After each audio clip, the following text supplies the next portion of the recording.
Je pense que ce qui va se passer, c'est qu'on va progressivement lever le blocus extérieur. Et à mesure que davantage de pétrole sortira du golfe Persique, grâce à la levée de ce blocus extérieur par notre marine américaine, notre camp s'en attribuera le mérite. On dira, regardez, la stratégie de Trump fonctionne. Davantage de pétrole sort. Ils ne parleront pas du fait que les navires de l'US Navy ne peuvent pas y retourner. Nos bases ne peuvent pas être reconstruites. On ne peut pas reconstruire ces bases uniquement avec ce qu'on décharge d'un C-17. Nos navires chargés de matériaux de construction pour reconstruire les bases ne seront pas autorisés à y retourner.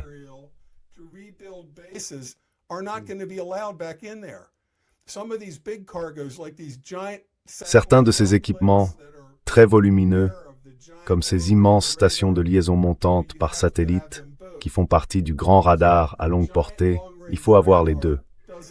Parce que ce grand radar à longue portée n'existe pas tout seul. Il fait partie d'un réseau relié par satellite. Donc il est à côté d'une immense station de liaison montante par satellite. Ces équipements-là n'arrivent pas dans des C-17. Et ils ne sont pas construits sur place avec des jeux de construction. Ça arrive sur un grand navire, c'est débarqué par grue et mis en place, et ça va pas se produire. Ils ne vont pas revenir dans le golfe Persique. On nous repousse. Les médias américains n'en parlent pas, mais le reste du monde le voit.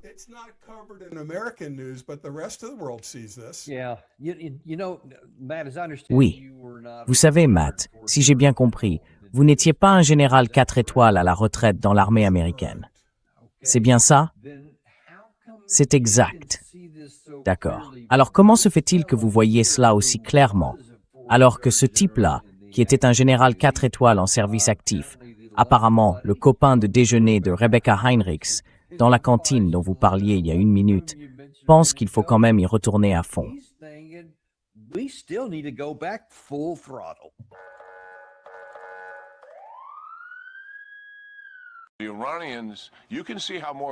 Les Iraniens, vous voyez à quel point leurs exigences diplomatiques envers nous deviennent plus agressives. Ils nous demandent presque de capituler. Je pense que dans la suite, ils vont être très agressifs sur le plan diplomatique et ils vont aussi devenir très agressifs par la violence. Le président Trump a toutes les options entre ses mains. Il peut engager une action militaire majeure à tout moment pour mettre fin aux agissements de ces gens-là. Il peut le faire en quelques jours, il peut le faire encore plus rapidement. Il dispose d'énormes possibilités. Il en est parfaitement conscient et nous verrons ce qui se passera. Pour ma part, je crois que la seule façon d'amener l'Iran à répondre à nos exigences, c'est de l'y contraindre.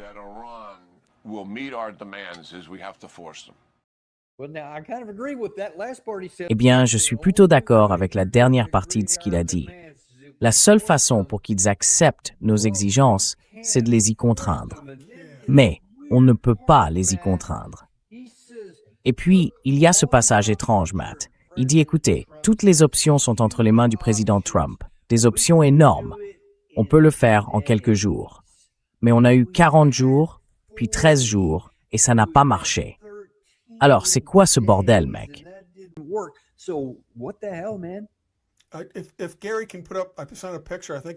Si Gary peut afficher une image, je crois, d'un B-52, c'est une comparaison sur le largage de bombes conventionnelles. Oui.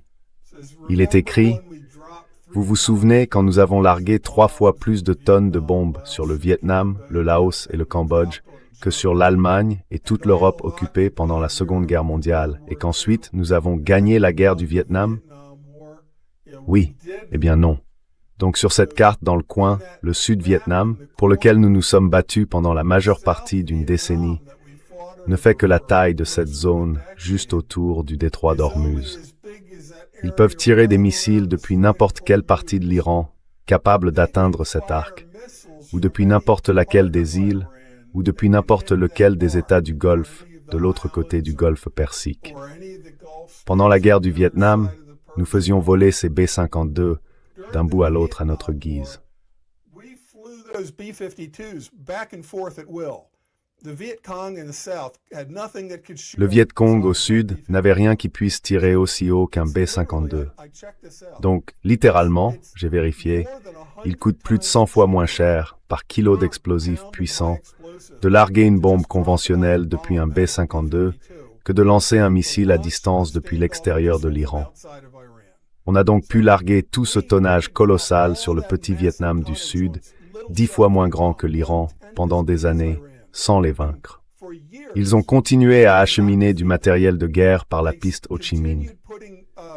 Pour ceux qui sont plus jeunes que nous, elle passait parallèlement au nord et au sud Vietnam, au Laos et au Cambodge. Ces pays n'avaient donc aucun moyen de s'opposer aux missions américaines qui survolaient leur territoire, larguant des mégatonnes de bombes conventionnelles directement sur la piste Ho Chi Minh. Et ils ont continué, tout ce temps, à fournir du matériel de guerre au Viet Cong.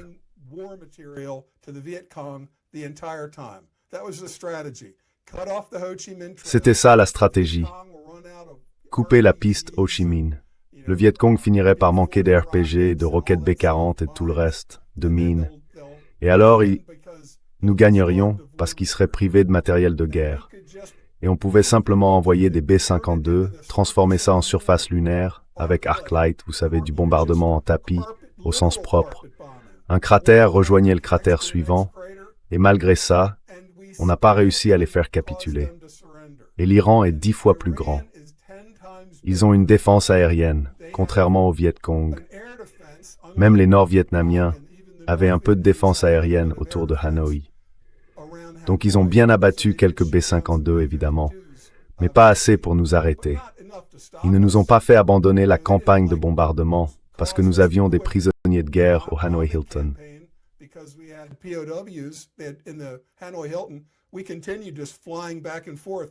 On a continué à faire des allers-retours de la Thaïlande à Guam, en larguant des bombes pendant des années. Aujourd'hui, on ne peut même plus faire survoler l'Iran à nos avions. On envoie des Predators et des Reapers, et ils les abattent. Alors, on doit tirer des missiles à distance, qui coûtent des centaines de fois plus cher qu'une bombe classique, pour atteindre une cible à l'intérieur de l'Iran.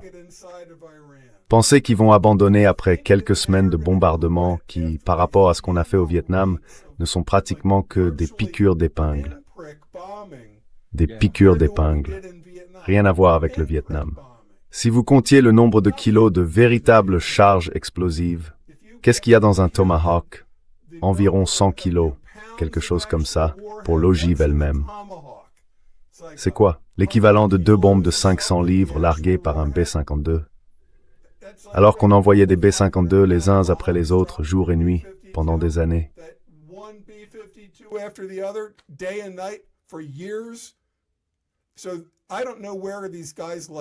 Alors, je ne sais pas ce que ces gars, comme Kellogg, Keane, Henson, je ne sais pas ce qu'ils ont en tête. Mais si Trump se laisse convaincre de lancer une autre grande attaque, ce sera bien plus humiliant quand la première vague aura décollé et que des roquettes commenceront à frapper ces pistes. Les autres vidéos vraiment les plus importantes que j'aimerais que ces gens regardent, ce sont vos vidéos avec Ted Postol. Parce qu'il avance un argument très solide. Nos Patriots ne fonctionnent pas. Ils ont prétendu avoir un taux de réussite de 90%. Du genre, oh, maintenant c'est un désastre parce qu'on manque de Patriots. Lui soutient qu'ils ne sont qu'une arme psychologique pour la défense. Il donne à vos troupes le sentiment qu'il y a une défense, alors qu'en réalité il n'y en a pas. Peut-être un taux d'interception de 5 ou 10%.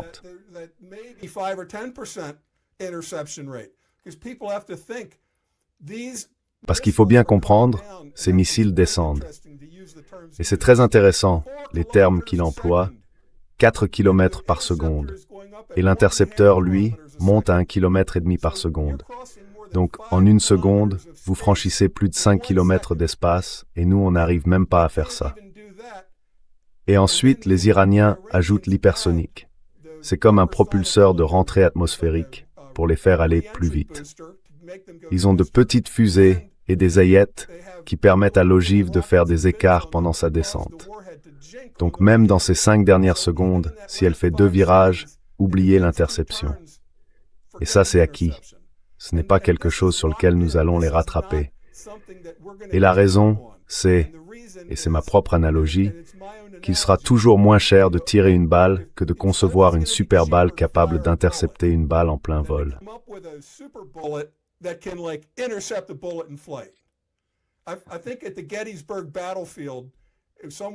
Je crois que sur le champ de bataille de Gettysburg, quelque part vers la charge de Pickett, ils ont tous ces vestiges de guerre. Et il y a, je crois, 2 balles miniées qui se sont percutées. Vous voyez, pour montrer à quel point l'air était saturé de plomb. 2 balles miniées, ces gros projectiles en plomb à cavité creuse, de calibre 60 environ, se sont touchés. C'était juste un hasard, parmi les dizaines de milliers de balles tirées des 2 côtés. Mais s'imaginer qu'on va inventer une balle capable d'abattre les balles, elles arrivent à 4 km par seconde. Donc nous avons une force aérienne du XXe siècle, des avions d'attaque, des avions ravitailleurs, des armes à distance qui coûtent une fortune pour envoyer une petite charge explosive au cœur de l'Iran. Et eux ont investi dans une offensive aérienne du XXIe siècle, fondée sur des roquettes que nous ne pouvons pas arrêter.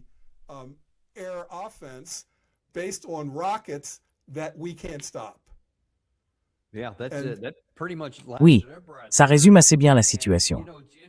Et vous savez, c'est intéressant.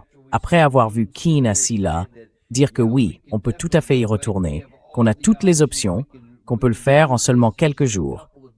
Il admet aussi qu'il y a bien sûr un problème de munitions.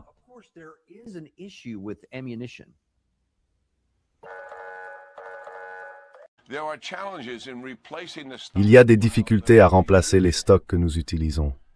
C'est un enjeu majeur et c'est une question publique. Vous pouvez voir que le Congrès s'en préoccupe beaucoup, tout comme le secrétaire adjoint à la guerre, chaque jour.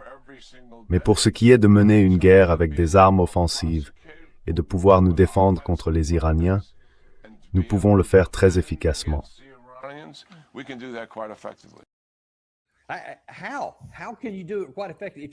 Comment?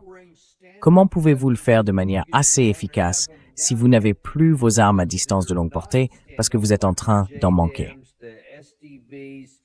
Maintenant, vous devez utiliser celles qui ne sont pas des armes à distance, comme les JDAM, les SDB, certaines GBU, etc., d'autres catégories de ce type. Toutes nécessitent des avions de combat, et il faut vous rapprocher, comme vous l'avez dit il y a 1 minute. Pourtant, j'ai vérifié ce matin. Il y a littéralement des dizaines de milliers de kits JDAM qui accompagnent ces bombes à gravité, etc. Donc, vous en manquerez vraiment pas. Vous en avez une quantité énorme. Mais seront-ils efficaces?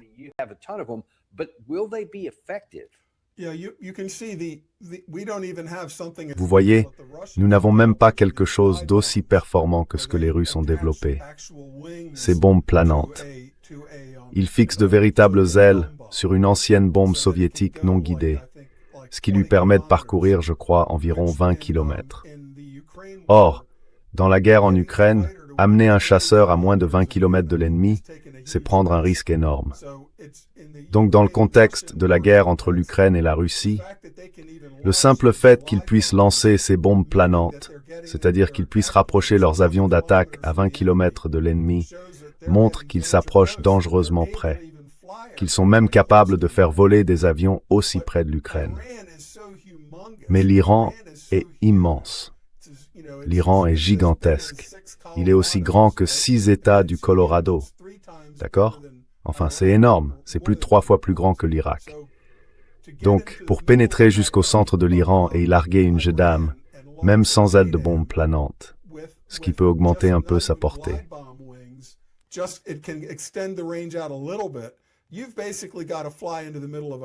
En gros, il faudrait faire voler des pilotes humains jusqu'au centre de l'Iran. Et ça va vouloir dire, vous savez, des prisonniers de guerre. Parce que ce n'est pas... Même au Vietnam, il était vraiment très difficile d'envoyer les Jolly Green, les équipes de sauvetage par parachute. Et ça, c'était le petit Vietnam. On a perdu beaucoup de pilotes faits prisonniers parce que le Viet Cong pouvait les récupérer, ou au nord, évidemment, les troupes régulières, l'ANV, pouvaient les récupérer avant qu'on puisse les secourir. Mais dans le cas de l'Iran, regardez la taille de l'Iran. Pour atteindre le centre du pays, vous allez perdre beaucoup de pilotes. Et ils passeront à la télévision. Et ça ne finira jamais bien. Et je ne pense pas que cette fois, ce sera un moment de rassemblement patriotique. Maintenant, rétablissons la conscription. Préparons-nous à une guerre 10 fois plus grande que le Vietnam. Je ne pense pas que ça passe.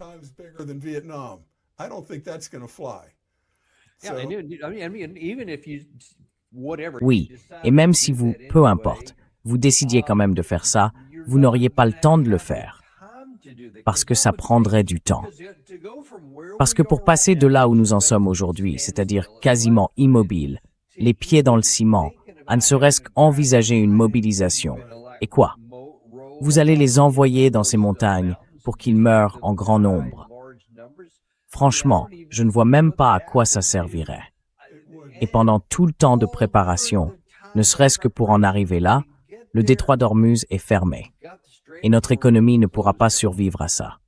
Je pense qu'en ce moment, on commence déjà à atteindre la limite au-delà de laquelle ces choses ne peuvent plus être atténuées. Et d'ici, probablement, les prochaines... Oui, la SPR, la réserve stratégique de pétrole, elle va s'épuiser. Ce n'est pas infini.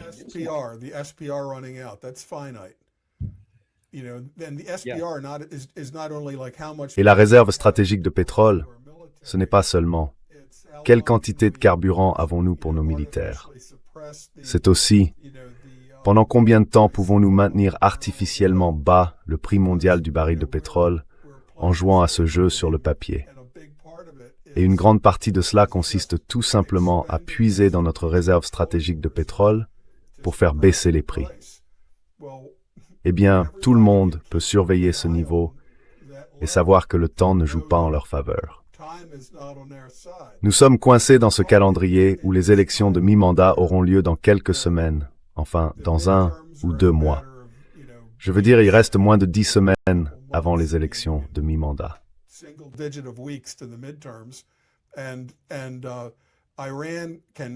Et l'Iran peut se permettre de faire durer le jeu et d'adopter, vous savez, une défense de temporisation, une stratégie d'usure, pendant très longtemps, pendant que nous approchons du point d'effondrement de ces cavités salines. Donc nous n'avons pas un temps infini. Mon analogie, c'est un combat dans une grotte entre des plongeurs avec bouteilles. Nous nous battons avec des réserves d'air sur le dos, et l'autre peut avoir davantage d'air dans sa bouteille. Alors, il faut faire quelque chose ou quitter la grotte. On ne peut pas continuer à se battre éternellement, parce que le temps est un facteur essentiel ici. Le temps, tout simplement.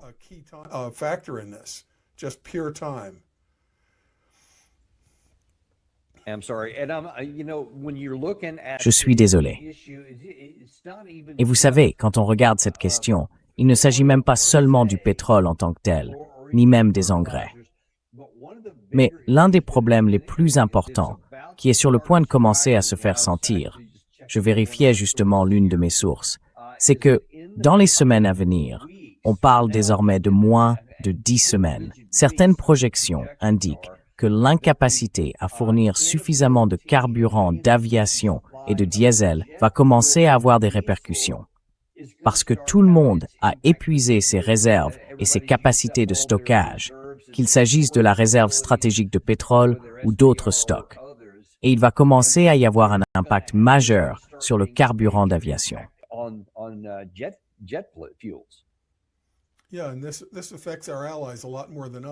Oui, et cela touche nos alliés bien davantage que nous.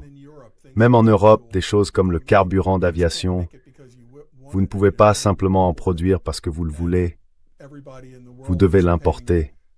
Et partout dans le monde, tout le monde paye un vrai prix, pas seulement un prix sur le papier, pour du carburant d'aviation livré. Cela a donc des effets croissants sur les économies de nos alliés. Je fais un peu le lien avec cette route arctique russe, si on a le temps d'en parler. Les Coréens construisent des brise-glaces et des méthaniers capables de naviguer dans l'Arctique pour aller vers le nord de la Russie, du côté arctique de la Russie. Ce sont nos alliés sud-coréens. Avec la Chine, ils comptent parmi les principaux constructeurs navals du monde.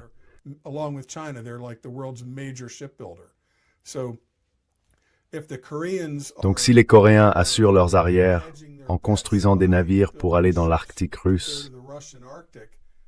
Pour aller dans l'Arctique russe, il faut être ami avec la Russie. Parce que ça passe par... Vous pouvez voir que certaines de ces routes traversent directement des îles russes. Donc ce ne sera ouvert qu'aux amis de la Russie, pas aux amis des... Enfin, ce ne sera pas ouvert aux Américains.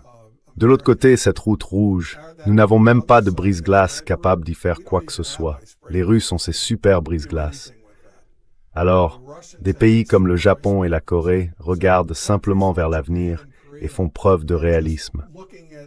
Ils voient bien que nous ne sommes même pas capables de défendre nos alliés du Golfe, alors que toute la raison de notre présence au Moyen-Orient était de défendre nos alliés contre l'Iran. Et nous n'avons pas pu le faire.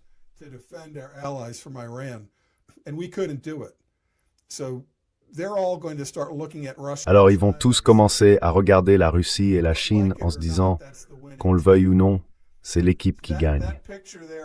Cette carte montre la route arctique russe. C'est une projection de Mercator, donc la partie arctique paraît beaucoup plus grande. Mais en réalité, cette route arctique russe, c'est le raccourci. C'est plus court que de passer par Suez. Et quand le canal de Suez est fermé, ce qui peut arriver à tout moment, que ce soit Suez ou Bab el-Mandeb, l'un ou l'autre, et qu'on ne peut plus traverser la mer Rouge, il faut faire tout le tour par le Cap Horn. C'est presque 2 fois plus long que la route arctique russe.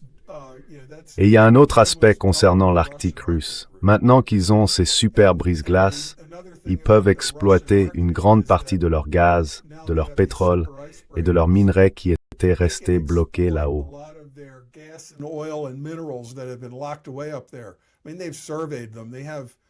Enfin, ils ont fait des relevés. Ils ont mené des études minières et tout ça, mais il n'y avait aucun moyen pratique d'y accéder. C'est trop loin pour des voies ferrées, à travers les montagnes et le pergélisol. Mais si vous pouvez y faire entrer de grands navires, vous pouvez construire d'immenses projets là-haut et commencer à exploiter une partie de l'Arctique sibérien russe qui est restée là, à l'état latent, depuis toujours. C'est donc comme un autre multiplicateur de force. La Russie est déjà, en quelque sorte, le grenier mondial des ressources naturelles. Elle a plus de la moitié de tout ou presque sur son territoire.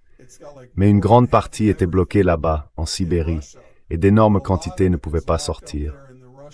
À l'époque du Goulag, ils avaient des mines d'or tristement célèbres et ce genre de choses.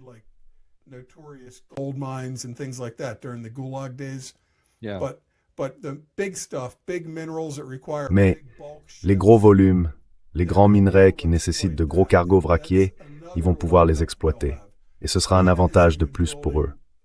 La Chine construit même des brise-glaces, ce qu'elle appelle des super brise-glaces, en complément des brise-glaces russes, en coopérant avec la Russie là-bas.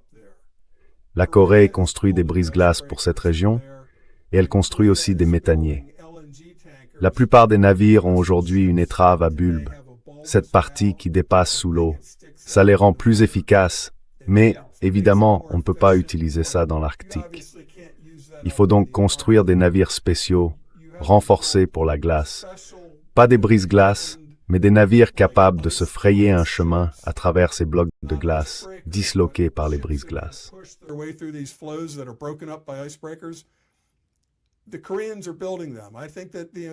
Ce sont les Coréens qui les construisent. Je pense que les Japonais vont commencer à y prêter attention eux aussi. Nous sommes vraiment en train de perdre notre influence. En Asie, les gens regardent ce qui se passe en Iran et se disent « Bon sang, ces gars-là ne sont même pas capables de gérer l'Iran. Comment vont-ils pouvoir gérer la Chine et la Russie en même temps? Impossible, pas moyen. » Alors, il faut qu'on s'éloigne progressivement de cette équipe. Parce qu'au bout du compte, nous avons besoin du pétrole. Nous avons besoin du gaz et des engrais. On ne peut pas simplement vivre de promesses venant des États-Unis. Et à mesure que cela s'accélère, le dollar en tant que monnaie de réserve va disparaître et s'effacer. Et alors, que sommes-nous?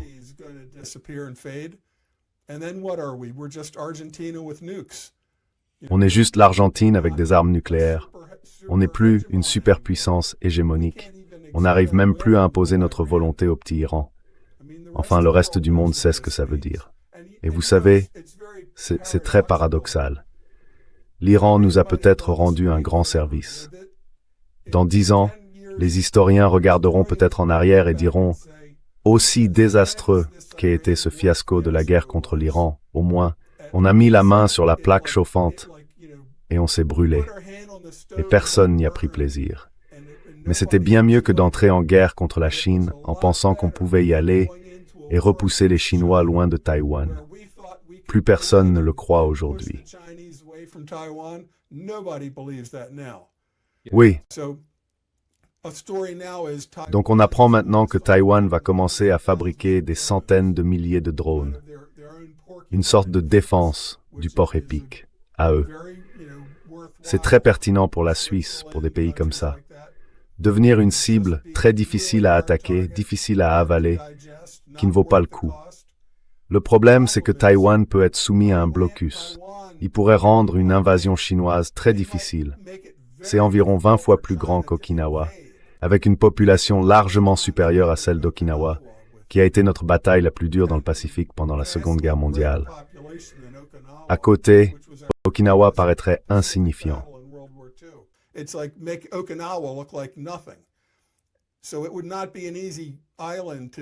ne serait donc pas une île facile à conquérir par la force, mais elle peut évidemment être bloquée. Et la stratégie chinoise serait d'imposer un blocus aérien et maritime à Taïwan. On les a vus faire des exercices avec de grandes manœuvres navales tout autour de l'île. Ils peuvent progressivement intensifier cela. Et en pratique, leur stratégie consistera à pousser l'Amérique à venir briser le blocus. Soit nous laissons Taïwan subir un état de siège et être soumis par le blocus, soit quoi? Nous envoyons la marine américaine qui n'a même pas pu entrer dans le golfe Persique.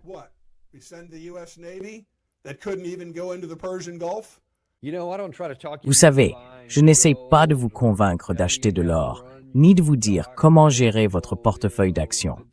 Mais il y a une façon de nous aider. Abonnez-vous, cliquez sur le bouton j'aime et partagez ceci avec quelqu'un que vous aimez.